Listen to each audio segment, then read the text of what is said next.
Baik sahabat bonsai sekalian, kali ini saya memiliki pohon serut yang ukurannya cukup besar. Jadi hari ini saya akan bentuk ranting-ranting yang ada di bagian sini. Jadi kita bentuk semuanya, bagaimana bonsai ini bisa berbentuk menjadi bonsai yang bagus.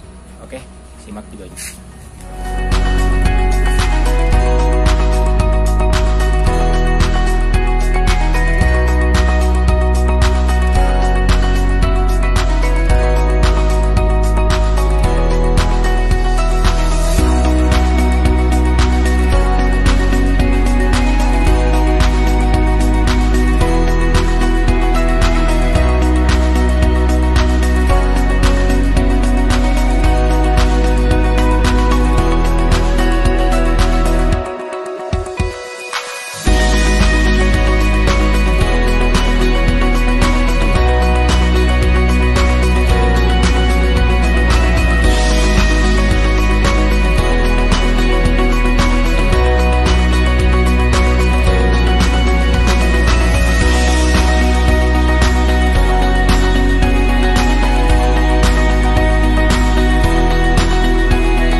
membutuhkan dahan-dahan atau ranting-ranting serut. Jadi seperti ini saya bentuk seperti membentuk dari segitiga kerucut, jadi membentuk ke atas semakin kecil.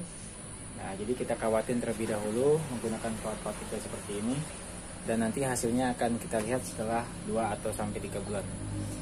Baik, terima kasih. Itu saja yang dapat saya sampaikan. Semoga video ini bermanfaat. Assalamualaikum warahmatullahi wabarakatuh.